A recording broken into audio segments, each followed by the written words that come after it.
They were having a busy summer in Greendale. Alf Thompson was getting the hay in. He could just about manage to squeeze between the houses with his load. But then he wasn't counting on something of a traffic jam in the middle of the village. Pat had left his van outside the post office, and someone had left a lorry on the other side of the road. It's a job getting through. Steady does it. How's it doing on the other side? Oh dear, oh dear. Whoops. I'll have to back up. Right, here we go again.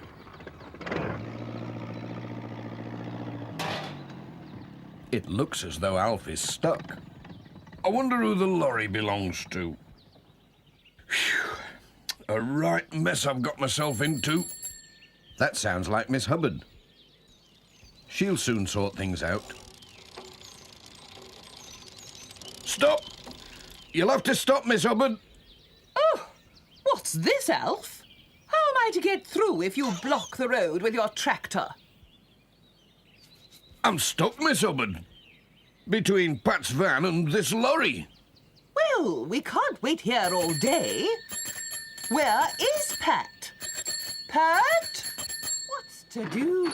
Said Mrs. Goggins. Don't take on now. Pat'll be back in a minute when he's done the village letters. It's this lorry, said Miss Hubbard. Who's left it here? There's no sign of a driver.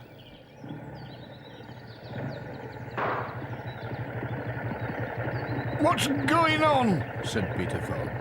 Has there been a crash? There will be, if this lorry isn't moved, said Miss Hubbard. It looks like a builder's lorry. What's it doing in the village? Does that mean we'll have to wait around? I certainly hope not. Pat should be back soon. We need P.C. Selby. Here is P.C. Selby. Now then. What's all this? What's going on? You can't block the road like this, you know. Alf Thompson's stuck.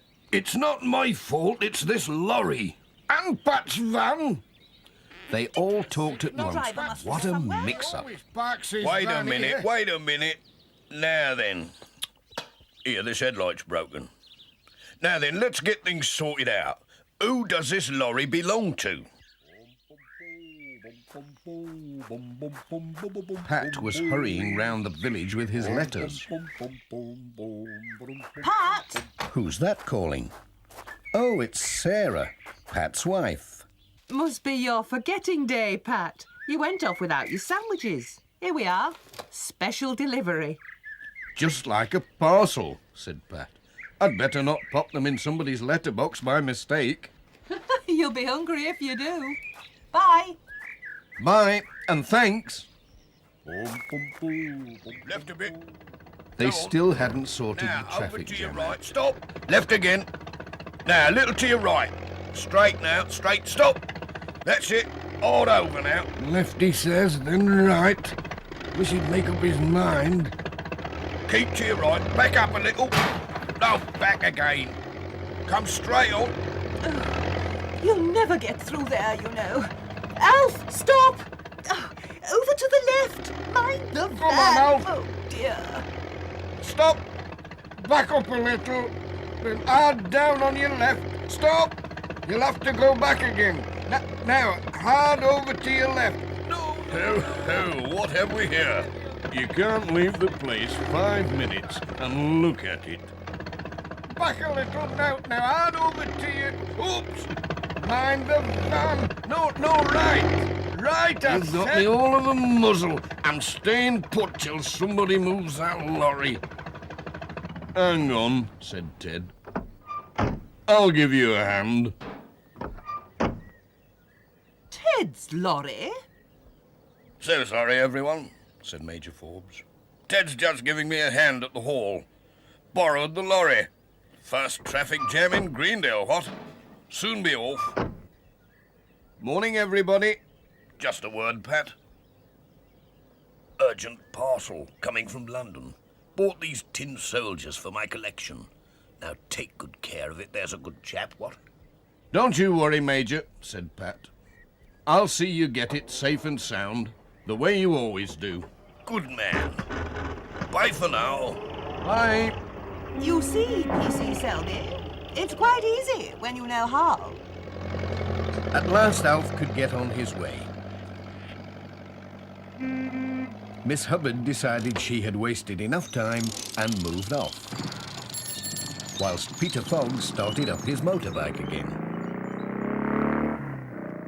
leaving PC Selby and Jess with the road to themselves. Pat was helping Mrs. Goggins to sort the rest of the letters and parcels. There were 2 parcels with no address. Mrs. Goggins found a label that had come unstuck. Oh, it's this modern glue, said Mrs. Goggins. They're forever dropping off. Now, which one shall I put it on? I think it's off that one, said Pat. But that leaves one without an address, said Mrs. Goggins. Don't worry, said Pat. As soon as somebody says, "Where's my parcel?" I'll know it must be theirs. Simple. Oh, I'd never have thought of that. Goodbye, Pat. Mind how you go. Bye.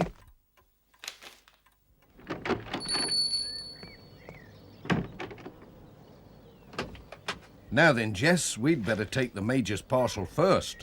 It's something special. Toy soldiers.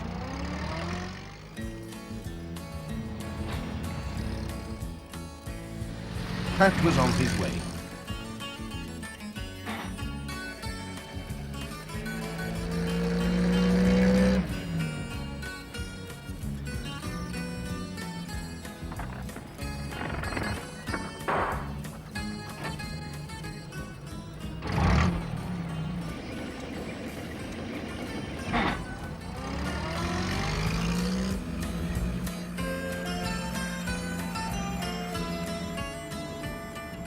Pat arrives at Garner Hall.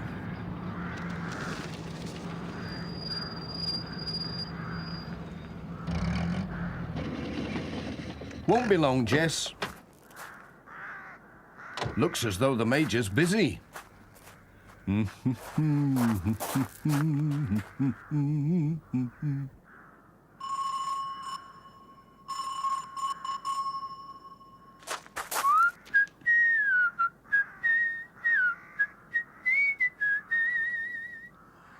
I could have sworn the bell was working. Whoops. Anybody in? Hello? Major? Major Forbes? Anyone at home?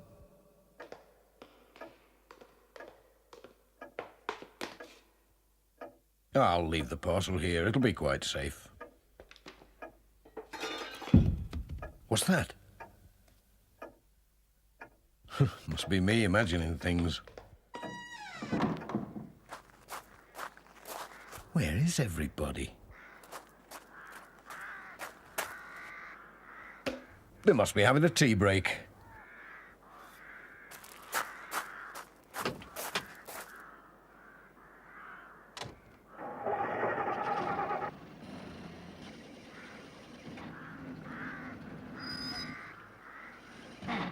Pat was on his way.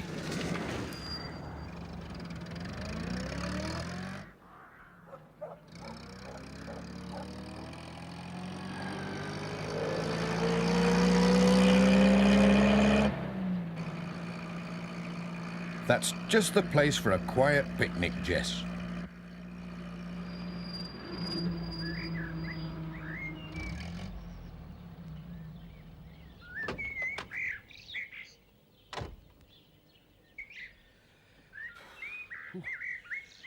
Under that tree. Under that tree will do nicely. Whew, that was a warm climb, but it was worth it. Now, let's see.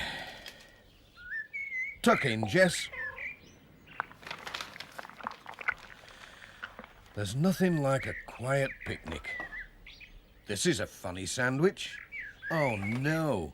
It's the Major's toy soldiers. How did they get into my lunch? Oh, what a noodle I am. I've got the wrong parcel. I must have left my sandwiches on the hall table in the Major's house. It was this parcel that the address fell off. Come on, Jess. Back to the Major's. He'll be thinking his soldiers have run away. Down at Garner Hall, the Reverend Timms was trying to cheer the Major up, and P.C. Selby was looking for footprints.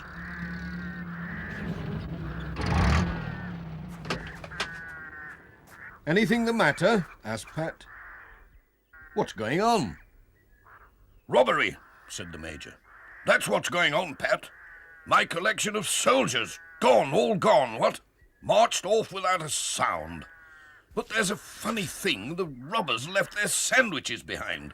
Oh, no, said Pat. They were my sandwiches. You see, I muddled the parcels up, my sandwiches and your soldiers. I left my sandwiches on your hall table, and your parcel of soldiers was still in my bag. And here it is. Pat, you're a genius, said the Major. You've saved my new soldiers from the robbers, what? The best of the bunch, too. Good man.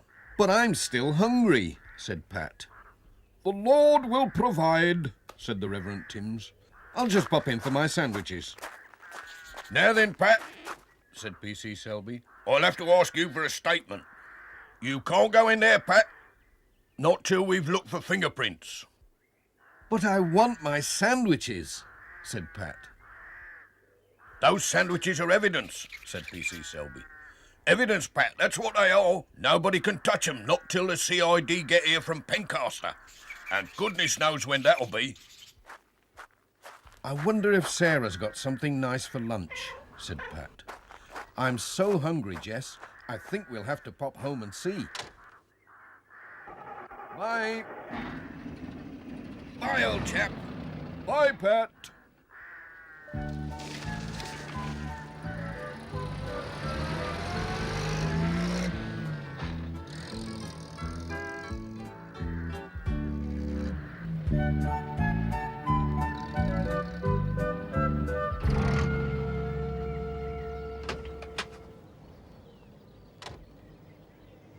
Home sweet home.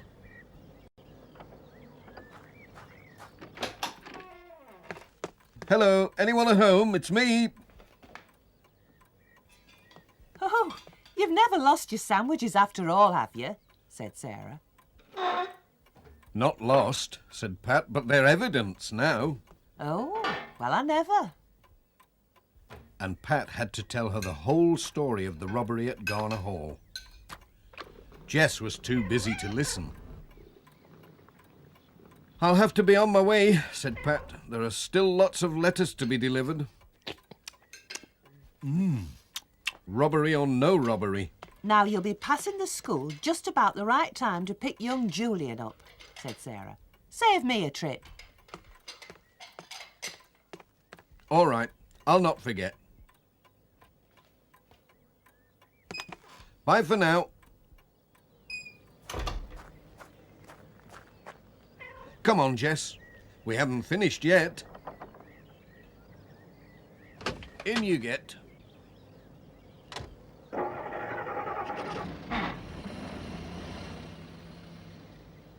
Pat was on his way again.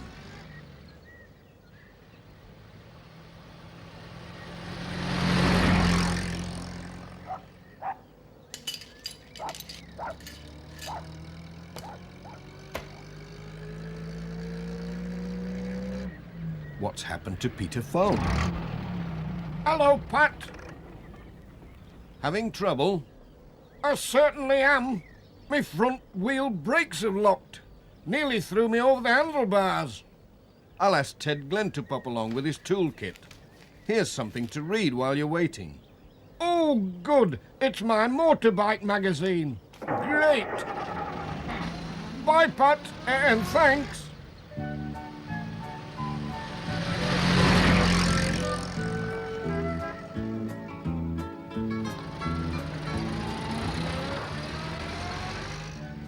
Pat called at Thompson Ground. Alf was helping Ted load some wood onto the lorry. Hello, Pat. Pat had some letters for Alf. Come and have a cuppa. Said Alf. Dorothy's sure to have the kettle on. He was right. Just the job. Hello, Pat.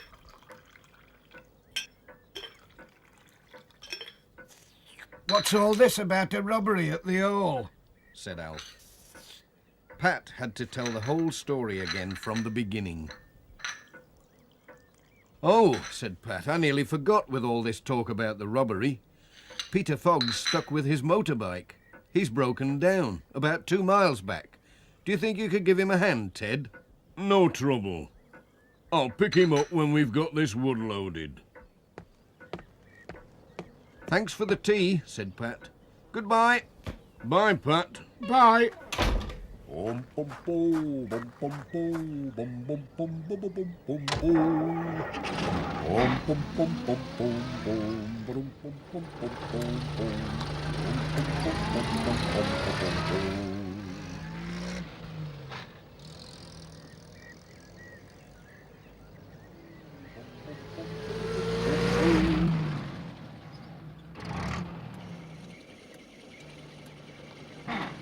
Pat's next stop was at Intake Farm.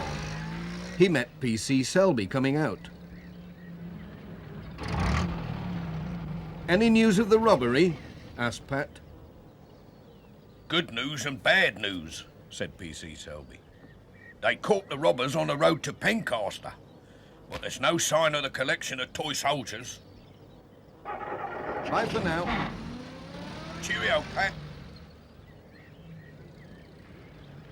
There was a newspaper for George Lancaster. Pat set out to find him. But where had he got to? Looking for me, Pat? Oh, you made me jump, George. I thought the robbers were after me. Here's your Hen Farmer's Weekly. Oh, thanks, Pat. Then George told Pat how he dreamt he was being chased by a giant hen, which flew away just before he woke up. It's time I was flying away, said Pat. I'm supposed to be collecting young Julian from school. Now where has that cat got to? He might be after rabbits down the field, said George. He likes my rabbits, does your Jess? They went to look. Jess!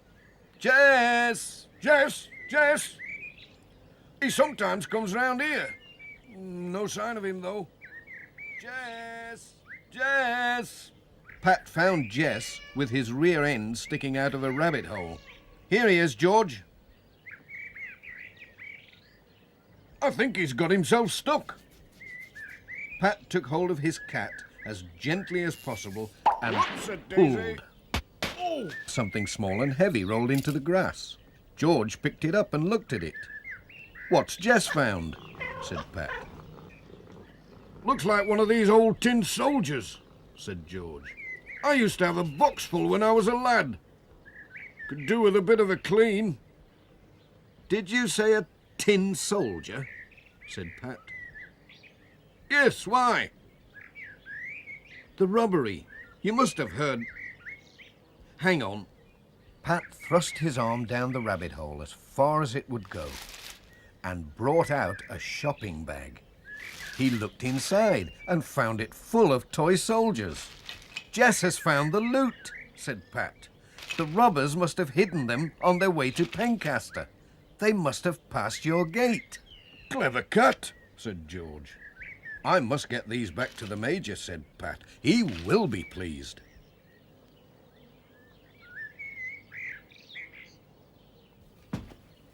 Keep an eye on these, Jess.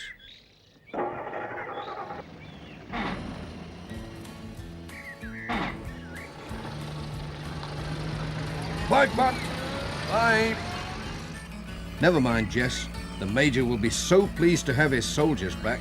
I'm sure he'll give you something nice.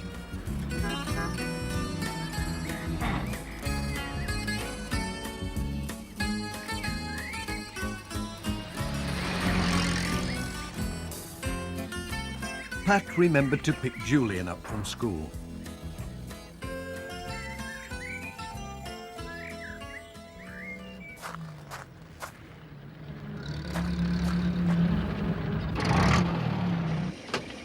Am I late? Huh, not much, Dad.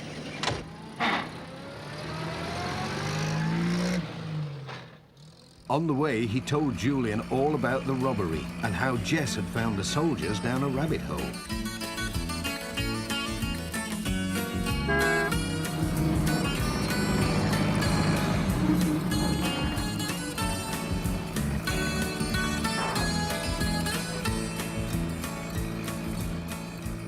Garner Hall at last. Ted and the Major were still busy with the roof. What's the fellow doing here again, eh, what? Special delivery, Major. What, in a scruffy plastic bag? Bless my eyes, it's my soldiers! My precious soldiers! Thank you, Pat, you're a stout fellow. And Pat told the whole story yet again. But it was Jess that found them, said Julian. Wasn't it? It's a good place to hide something, said Ted. Down a rabbit hole. Now who'd think of looking there? We'd better be off home, said Pat. Sarah will think we've got lost. Take this with you, said Ted, and make sure you look at page 2. Thanks, Ted. I will. I don't know why Ted wants me to read the paper, said Pat.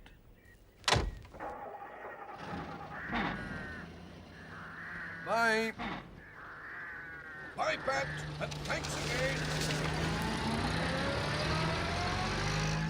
Julian couldn't wait to see what it was. Oh, it's about a reward. For anyone who finds the Major soldiers, £500. Well, I never, said Pat. That'd buy a lot of fish for Jess. It's time to go home and tell Sarah all our news. Let me tell her first.